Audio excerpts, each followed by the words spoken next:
Today's signing is for all the young Nunavut across our territory dreaming of a better future. Tonight, a long-awaited deal for Nunavut that will change the lives of the people who live there. We have an opportunity to stop turning the blind cheek and finding solutions to the problem. A new multi-million-dollar shelter for the houseless in Edmonton. And Hockey Night in Cree is coming back to APTN.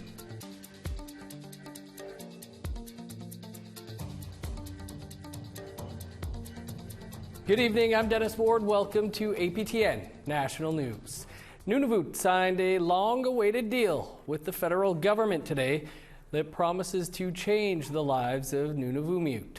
The Nunavut Lands and Resources Devolution Agreement will transfer ownership of the land, resources, and waters around the territory from Canada to the people who live there.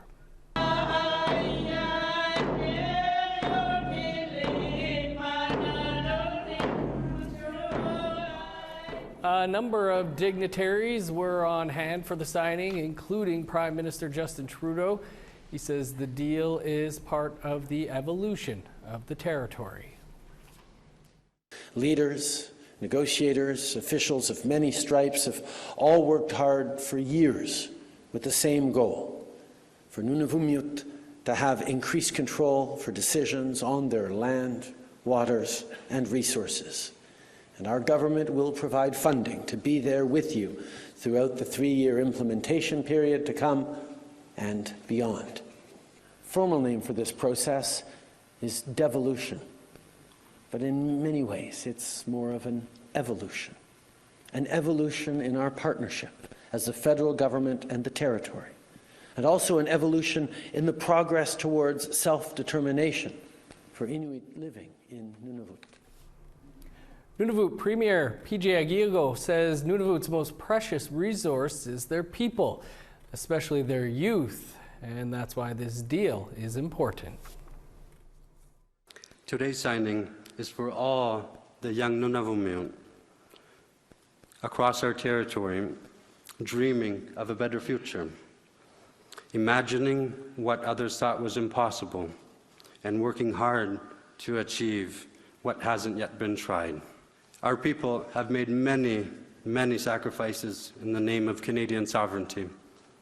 In the past, too many decisions about us were made without us. With the signing of this very historic agreement, we could now bring decision-making home right here. Upinna.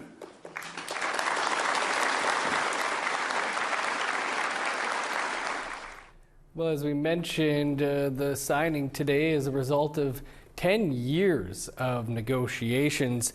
Our Trevor Wright explains some of the background. Today, the Nunavut government, Government of Canada, and Nunavut Tungavik Incorporated signed a final devolution agreement for Nunavut. Devolution devolves or delegates authorities normally held by the federal government down to the territorial government. While it doesn't quite make Nunavut a province, it gives the territory greater autonomy to conduct its own affairs like a province. Changes include a 50% share in resource revenues for the territory, as well as a new framework with NTI on human resources development to increase Inuit participation in government. A yet undetermined number of federal employees will be given the option to work with the Nunavut government in the same or similar devolved positions. This will include much of the federal staff housing that come with these positions, which will be given to the Nunavut government.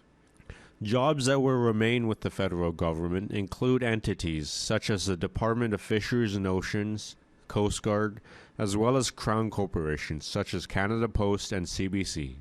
Compared to the NWT government, who only had 9 months for devolution in 2014, the Nunavut government will have a 3-year implementation or transition period starting April 1st, 2024.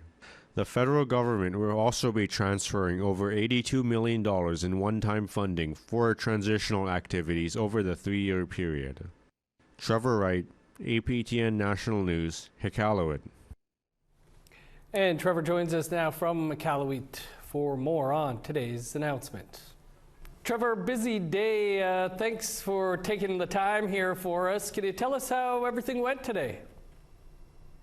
By all appearances, everything went well. All the documents were signed. Lots of people were clapping. Community celebrations right after the signing. Cultural performances. At the very last performance, a bunch of MLAs and the Premier himself went out jigging. So, like, it was a very festive occasion, it felt like. Yeah, saw the Prime Minister up there as well. So what do the people of Nunavut think about this all? The average person, I don't really have a read on, but all the people involved in devolution seem to be optimistic about how things are going. Like, as to how devolution will actually turn out, I think we will have to wait until we see the results. Well, like you mentioned, celebrations have happened, papers have been signed. Well, what happens next?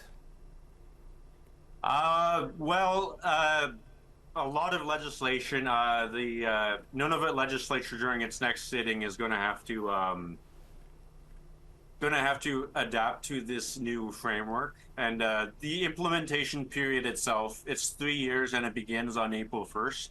So in comparison, the government of the Northwest Territories back in 2014, when they devolved, they only had 9 months. So a lot more breathing room in this agreement this time around. Well, Trevor, looking forward to your continued reporting on this. Appreciate you taking a few minutes for us here. Thank you. Well, we'd like to hear what you have to say about the devolution agreement or anything else you see here. Here's how you can continue the conversation. If you have a story you want to share, you can send us an email to news@aptn.ca. To read and watch our stories, go to aptnnews.ca. You can find us online on your favorite social media sites as well, including TikTok, YouTube, LinkedIn, and X. You can follow APTN News to join the conversation and see our latest stories. To other news now, and today was day 4 of the inquest into the mass stabbings on the James Smith Cree Nation and in the nearby village of Weldon in early September of 2022. We heard from a retired Melfort RCMP staff sergeant who was with the detachment at the time of the attacks, and the ex-common law wife of the killer also took the stand. Our Rachel May is at the inquest. Retired Staff Sergeant with Melfort RCMP Darren Simons took the stand first today. At the time of the attack, Simons had only been with the Melfort detachment for around 2 months. On the day of the attacks, he recalls getting to the triage center at the band office on James Smith and seeing multiple people with stab wounds to the head, throat, and shoulders area. He spoke highly of all members of the RCMP who worked on this case. He also extends his thanks to paramedics and conservation officers. This afternoon, we heard from Vanessa Burns. Burns is the ex-common law partner of Miles Sanderson, the sole killer in the attacks. Vanessa recalls that 2 months into their relationship, Sanderson became abusive. She said the main issue in their relationship was his cheating. Vanessa and Sanderson were on the James Smith Cree Nation August 17th, 2022. Vanessa was driving and messaging people on behalf of Miles to arrange the sale of cocaine. 2 days before the September 4th massacre, Burns says she and Miles were in a vehicle on James Smith Cree Nation. He was abusive, so she got out. He floored the vehicle towards her, but slammed on the brakes before he could strike her. Testimony is continuing. Tomorrow we're expected to hear from RCMP Communications. Rachel May, APTN National News, Melfort, Saskatchewan. Thanks, Rachel. Our Truth in Politics panel is back for our first panel of 2024. That and more coming up after the break.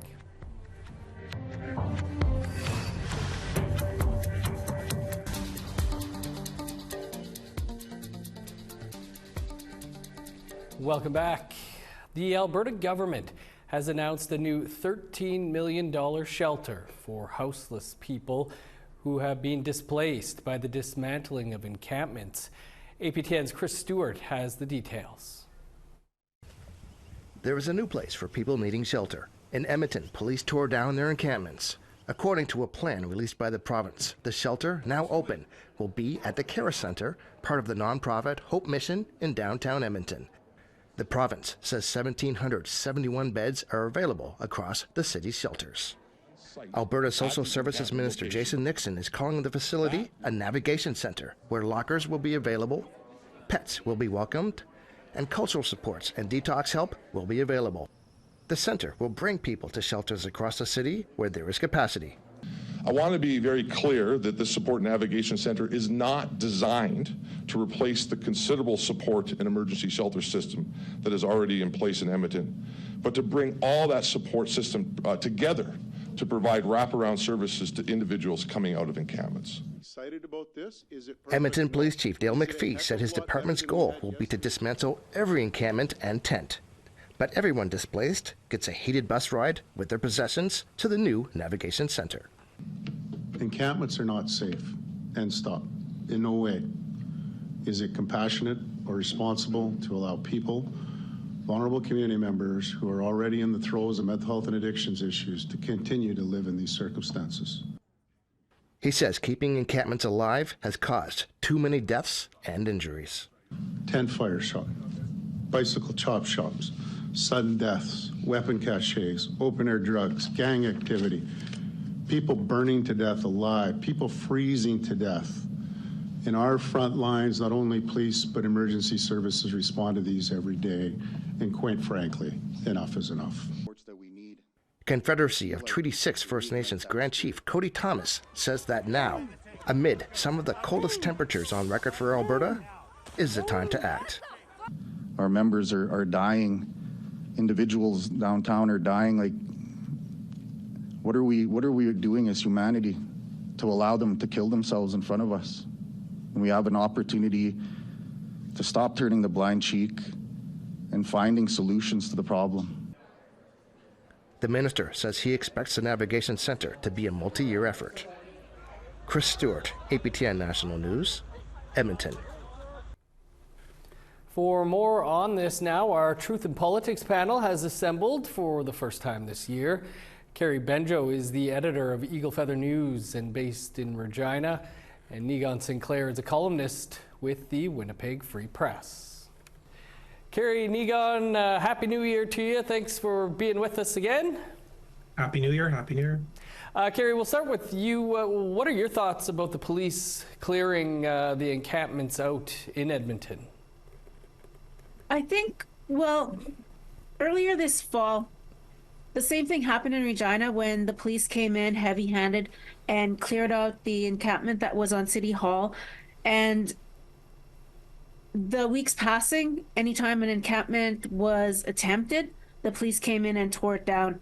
And I think there's this real sort of criminalization of those who are most in need. And I think that there needs to be a different approach, especially now with this cold snap. It's not just criminalization of those most in need. Now they're endangering their lives because this is their only shelter that they have, and taking it away is beyond cruel. Yeah, Negon, as Carrie mentions, this isn't just an Edmonton issue. We've seen it here in Winnipeg. We've seen it on the East Coast, the West Coast. Is there a better way here? Police never solve homelessness. And in the city of Winnipeg, when the pandemic started and they closed bathrooms, that meant people's lives were at risk. They moved into bus shelters, and the solution of the city wasn't to improve services. The solution was to remove the windows in those bus shelters, literally, as Carrie said, endangering lives. Right now, there is a kind of shift in culture, particularly on the prairies when dealing with homelessness, I think largely in Manitoba because of the shift in government. And that's involved opening up more Indigenous-run, community-based warming houses. In Nunavut, for example, I wrote a column just recently about this. They've expanded now to 200 beds from 150, and they're doing that because these are solutions that are actually actively working. Carrie, the Alberta Public Safety Minister has said that action had to be taken to close down the camps, as you were mentioning the criminalization of the homeless here. He said these encampments have turned into gang-run drug camps that enable drug dealing, human trafficking, rape, crime, and violence. That's his quote. What are your thoughts on that? I think that he's coming from an approach where he hasn't been in these camps. He doesn't know the people. He hasn't been there. From what I know of those that are the most in need, the houseless, they tend to be the most kind people, the most generous, because they want others to survive, because they know how hard it is. And for someone to come in from their perspective and say, oh, this is, you know, a gang hub, and there's rape and there's crime and there's all these things happening. Where are the statistics? Where's the proof? Where are the victims? Where is he getting this information from? And I think it's very dangerous to perpetuate this narrative, because it's further marginalizing this group that is the most in need right now. Nigan, your thoughts on what the minister had to say and what can be done to help the most vulnerable, not just during a cold snap here on the prairies, but long term? I've been working in the downtown core of Winnipeg off and on with people who are in crisis, people in marginalized positions for 30 years. And I can tell you this, that the reason that people live in encampments are because A, the shelters are not safe. They're often the place where the most amount of violence takes place. B, there is love, there is kindness, there is generosity. People care for one another in encampments because those are the services that left them behind. And then C, people live in encampments because it is about control over their own lives. It's not about being dictated to and told how to live your life, what to wear, carrying a weapon. Carrying a weapon is a reality of being on the streets, particularly if you're a woman, to be safe to do so. And oftentimes within a shelter, you're put into a dangerous situation where that's taken away from you. And the reality is that there is violence that does happen on the streets, but it is not in any way the kind of violence that minister is talking about, who clearly has no idea what he's talking about, has no experience.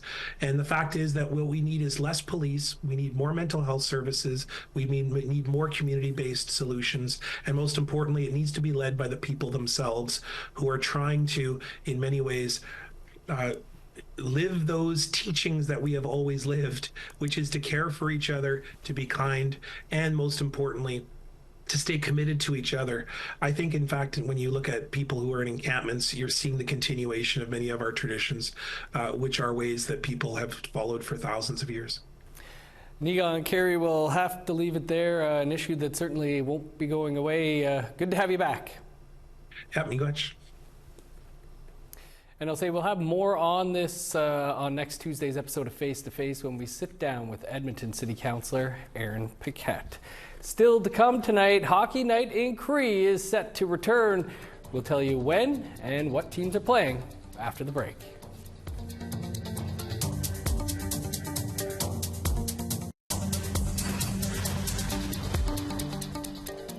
Welcome back. Time now for our photo of the day.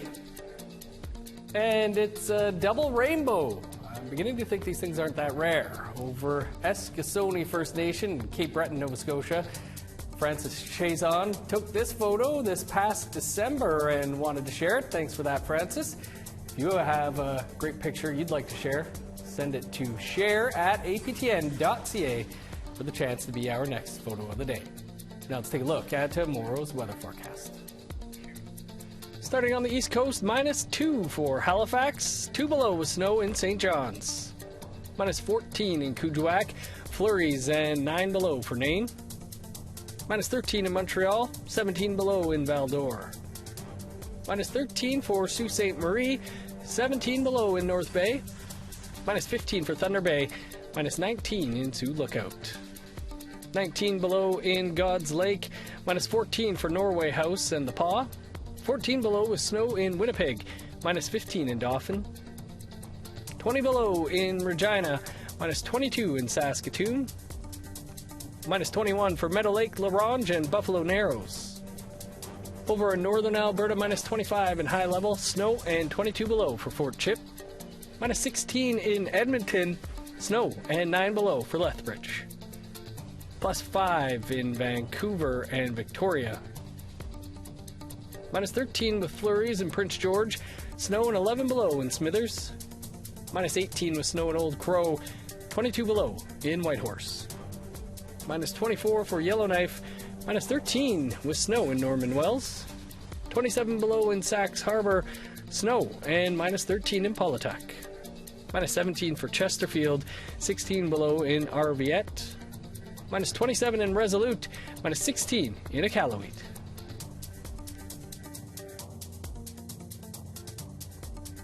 A new Yukon ungulate working group is reaching out to the public to better understand the territory's needs and concerns on ungulate management. Ungulates are hoofed animals like elk, moose, or caribou. The Yukon Fish and Wildlife Management Board created the group after hearing concerns with ungulates such as predation, overhunting, and loss of habitat. The new 6-member working group will receive technical support from the territory's Environment Department. The group is currently exploring the development of new ungulate management framework that will provide communities with conservation and sustainable use supports. Michelle Dawson-Beatty chairs the management board. Like we've mentioned before, this is just really about empowering community-based fish and wildlife management, well, ungulate management. And, you know, it's just a collaborative way to bring everybody together because we all care about these animals.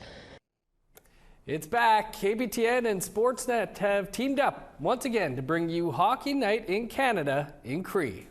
Good evening and wow to Hockey Night in Canada in Cree on APTN. Hockey Night in Canada in Cree has been a big hit in previous seasons, and it helps APTN meet its mandate to revitalize Indigenous languages.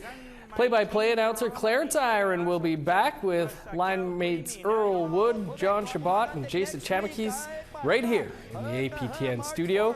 The first show hits the airwaves January 27th when the Toronto Maple Leafs visit the current league-leading Winnipeg Jets at 7 p.m. Eastern. Be sure to tune in. No better game to kick off the season. My struggling Leafs are going to take it to the Jets. Can't afford tickets to that game, so excited to watch in Plains Cree. Okay, over to our Ottawa studio now, where Fraser Needham is standing by with a look at tonight's all-new episode of Nation to Nation. Coming up after the news on Nation to Nation, today is a big day in Iqaluit and Nunavut, with a signing ceremony that continues the devolution process of powers from Ottawa to the territory. We'll talk to former Senator Dennis Patterson, who was there. Doug Cuthand of Little Pine First Nation is one of the most respected journalists in Saskatchewan and Canada. We'll speak to him about what he sees on the reconciliation front for 2024. And Beverly Illick and Benjamin Illick both work at Ottawa-based Isaret Inuit Arts, provides grassroots Indigenous language training, and is being forced to deal with significant funding cuts. All this ahead. Thanks, Fraser. You can watch Fraser and Nation to Nation in less than 2 minutes right here. One time I did go to a Leafs-Jets game. It cost about $500, and I sat up in the rafters. So again, looking forward to watching it in Plains Cree. That is all the time we have for your APTN National News for this Thursday. You can always find much more over on our website, aptnnews.ca. I'm Dennis Ward, Marcy Miigwech. Thanks for being with us. Have a great night.